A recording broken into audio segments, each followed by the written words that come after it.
Masechet Nazir, résumé du Daf Kaf Gimel. Une femme qui a dit qu'elle prend sur elle une Néziroute. Elle boit du vin, elle se rend entamée pour les morts, on lui donne 40 coups. Si son mari lui a annulé et qu'elle ne le savait pas, elle continue à boire du vin, se rend entamée, elle prend plus les coups cette fois-ci, on ne la frappe pas. Rabbi Yehuda dit, même si Minatora on ne la frappe pas, au moins Midrabanan elle mérite des coups parce qu'elle néglige sa Néziroute dans sa conscience. Selon sa conscience, qu'elle croit qu'elle est Nézira. La Gemara ramène une dracha du Pasouk qui dit, son mari lui a annulé son éder, Hachem va lui pardonner sa faute. Si son mari lui a annulé son éder, faut-il que elle se fasse pardonner quand même? On voit oui. Une femme qui ne savait pas que son mari lui a annulé le néder, elle continue à boire du vin et à ne pas garder sa néziroute correctement, elle doit se faire pardonner. Rabbi Akiva, en voyant ce pasouk-là, quand il arrivait à ce pasouk, il pleurait, il disait si déjà quelqu'un qui croyait manger pas cachère et qu'il se trouve qu'il a mangé cachère, il doit se faire pardonner, qu'Al-Vachomer, celui qui croyait manger pas cachère et qu'il a mangé pas cachère, combien plus forte raison, il doit se faire pardonner. De même, on voit dans les psukim, un homme qui ne savait pas et qui a fauté, il porte sa faute, il doit se faire pardonner. Si déjà quelqu'un qui croyait manger cachère, il a mangé pas cachère, il doit se faire pardonner, qu'Al-Vachomer, celui qui avait une mauvaise intention et qu'il a fait la vera. La Gemara donne dessus deux versions, soit il s'agit d'un cas où quelqu'un a mangé un morceau de viande sur lequel il y a un doute il est cachère ou pas, c'est lui qui doit amener son korban, soit il s'agit d'un cas où il y avait deux morceaux devant lui, un cachère, un pas cachère, il ne sait pas lequel il a mangé, et c'est lui donc qui doit amener son korban. En tout cas, on voit que dans ces cas-là, il faut toujours se faire pardonner aussi bien si il avait une mauvaise intention mais qu'il n'a pas fait la vera, ou le contraire, il n'avait pas de mauvaise intention mais il a fait la vera. Dans tous les cas, il doit se faire pardonner. Et donc, Al-Vachomer, pour quelqu'un qui avait une mauvaise intention et qui a fait la vera, combien plus forte raison qu'il doit se faire pardonner, qu'il doit rechercher sa kapara. Ben, il m'a dit encore,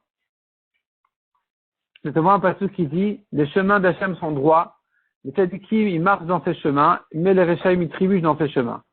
De quoi il s'agit? Il s'agit donc qu'il faudrait trouver ici le cas où deux personnes ont fait exactement la même chose. Un, c'est un tzaddik, et l'autre, c'est un rachat, il a trébuché, il est tombé.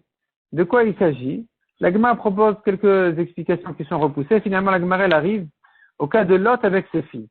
Lot, quand il a fauté avec ses deux filles, elles avaient une bonne intention.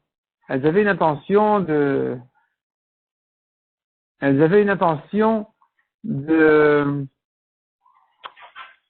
elles croyaient que le monde était détruit, et donc elles voulaient qu'il y ait une suite au monde.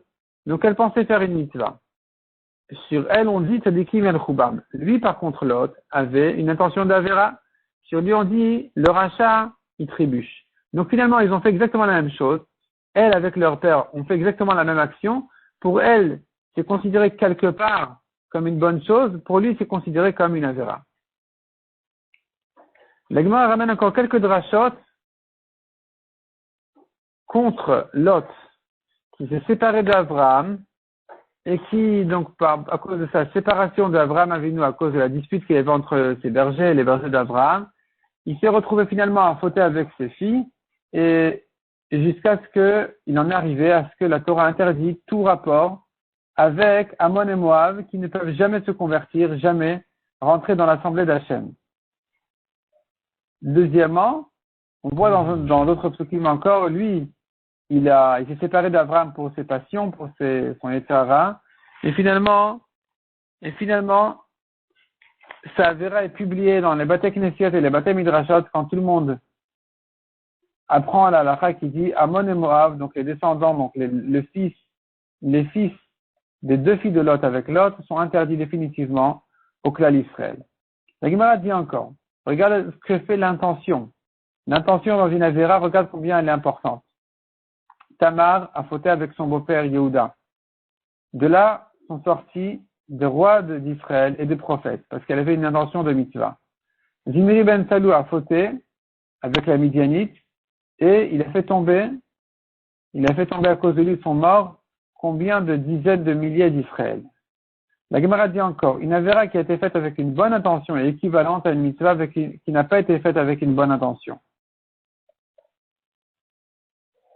La Gemara dit ne néglige pas une mitzvah qui n'a pas été faite avec une bonne intention, c'est toujours bien, mais la vera qui a été faite avec une bonne intention, elle est équivalente justement à cette mitzvah-là qui n'a pas été faite avec une intention, une bonne intention.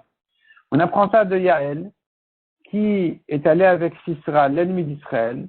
Elle a tiré vers elle pour le tuer ensuite. Donc malgré qu'elle a dû fauter avec lui, elle avait une bonne intention. Elle était bénie comme Sarah, Rivka, Rachel et Léa, les femmes des tentes.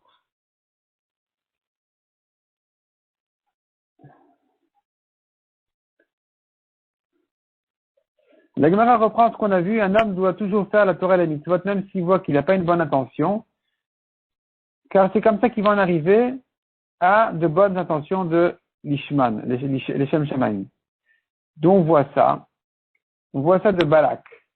Balak, il a fait 42 korbanot, 42 sacrifices, il a fait pour maudire ses ennemis Israël.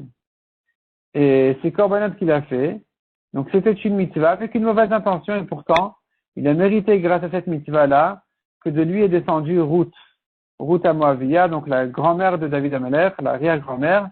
Elle est descendue justement de Balak grâce à cette mitzvah-là qu'il a fait malgré sa mauvaise intention.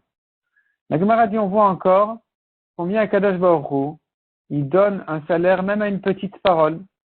Tout a une importance. Regarde la fille aînée de Lot. Elle a publié que son fils est né de son père. C'était quelque part un manque de tsniout. La deuxième fille, par contre, elle l'a caché. Elle a dit Ben Ami. La première, elle a dit Moab. Ça vient de mon père. La deuxième, elle a dit Ben Ami. C'est un fils de mon peuple. Et donc, le salaire de sa tsniout de la deuxième a fait que quand Kadosh Baruch Hu a interdit la guerre contre Ammon et Moab, pour Ammon, c'est la guerre qui est interdite, mais on peut leur faire peur, on peut les embêter. Tandis que, ça c'est Moab. Tandis que Ammon, interdiction complètement de faire la guerre contre eux, ni même de les embêter. Donc tu vois que ça, c'est un salaire sur la tsniout qu'elle avait. Par ailleurs, la fille aînée, elle a mérité un autre salaire que la petite n'a pas eu. C'est que, puisque elle a précédé pour cette mitzvah d'une nuit, elle est venue chez son père une nuit avant, 24 heures plus tôt. Quelqu'un qui fait une mitzvah à la première occasion, son salaire est bien plus important et bien plus grand que celui qui retarde la mitzvah. Donc ici on voit, hein, la fille aînée a mérité que d'elle est descendue Ruth. Et la deuxième fille, qui était donc la mère de Ammon, d'elle est descendue Naamah Ammonite, la femme de Shlomo Amelech, la mère de Rechavam. Donc il y a eu 4 générations de différence chez les rois d'Israël, entre la première et la deuxième, entre Ruth et Naama. Le fils de Ruth était Oved, le père de Ishaï, le père de David, le père de Shlomo. Donc il y avait parmi les grands d'Israël 4 générations avant que ne soit rentré dans l'histoire juive, dans l'histoire des rois juifs, eh bien Ammon, Naama Ammonite. Pourquoi ces 4 générations-là? Parce que justement, elle a fait à la première occasion la mitzvah, la fille aînée, et donc c'est comme ça qu'elle a mérité 4 générations de plus de rois juifs.